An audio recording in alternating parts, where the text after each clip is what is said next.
Welcome to కీటాక్స్. ఏపీలో భూ సమీకరణ మీద జనంలో అలజడి మొదలైంది. స్పోర్ట్స్ సిటీ కోసం 3000 ఎకరాలు సమీకరిస్తామంటూ 5-6 గ్రామాల్లో చేసిన ప్రయత్నాల్లో రైతుల రియాక్షన్ చూస్తే ఇదే అనిపిస్తోంది. రాష్ట్ర వ్యాప్తంగా 2 లక్షల ఎకరాలకు పైగా భూ సమీకరణ చేయబోతున్నామని లోకేష్ ప్రకటించిన తర్వాత ముందు పరిణామాలు ఎలా ఉండొచ్చు?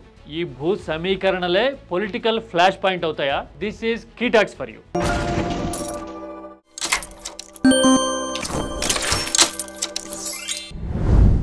ఎకరం భూమి 20 కోట్లు అయిపోయింది లాంటి ప్రకటనలు నిరంతరం పేపర్లలో కనబడుతున్నాయి. ఒక పక్కన తలకు మించిన భారం అప్పులు ఏపీ మీద ఉన్నాయని, గండం నుంచి గట్టెక్కడం ఎలాగో అర్థం కావట్లేదు అని ప్రభుత్వం ప్రకటిస్తూ నిరంతరం గుర్తు చేస్తూ, ఇంకో పక్కన 30 కిలోమీటర్ల పరిధిలోనే 4000 ఎకరాల్లో మరో ఎయిర్పోర్ట్ కడతామనో, లేదంటే గనక స్పోర్ట్స్ సిటీ కోసం మీ భూములు ఇవ్వండి అనో రైతులను అడిగితే నిజానికి సగటు మనిషికి సాధారణంగానే గుండె మండుతుంది. ఇలాంటి భూములు సమీకరిస్తేనే కదా భూముల విలువ పెరిగింది, ఇదంతా అభివృద్ధిలో భాగం అని సమర్థించే వాళ్ళు మాట్లాడొచ్చు. కానీ ఇక్కడ కామన్ సెన్స్ పట్టుకోవాల్సిన పాయింట్ ఒకటి ఉంది. ఇలా భూములు సమీకరించి ప్రకటనలు చేసి సంస్థలు వస్తున్నాయని చెప్పిన తర్వాత రేట్లు పెరిగాయని చెప్తూ ఉన్నారు. అంటే దాని అర్థం కొందరు త్యాగం చేస్తే ఆ చుట్టుపక్కల మిగతా వాళ్ళ భూముల వాల్యూ పెరుగుతోంది అని సగటు రైతు భావించే అవకాశం ఉంటుంది. మాచవరంలో కానీ, జమీ మాచవరంలో కానీ, మూలపాడులో కానీ రైతుల ఆవేదనకి అధికారుల సమక్షంలో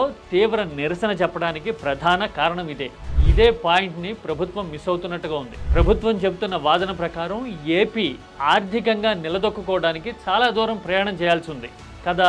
అలాంటప్పుడు కనీస వసతులు, సౌకర్యాలు, కెపాసిటీ బిల్డింగ్ మీద కదా ముందు దృష్టి పెట్టాలి.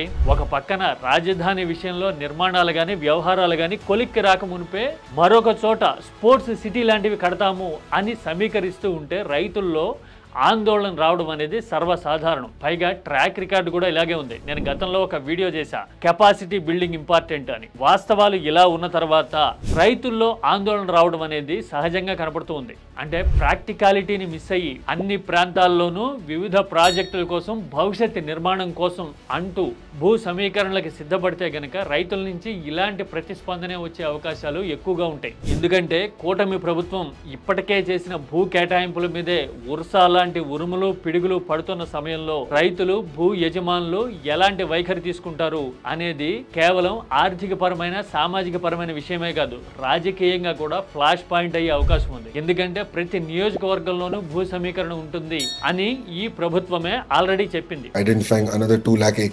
ఇలాంటి సమయంలో భూమి చుట్టూ ఏపీ రాజకీయం తిరగడం అనేది ఖాయంగా కనపడుతోంది. ఈ పరిణామాలు ముందు ఎలా ఉండొచ్చు? This is keytalks for you.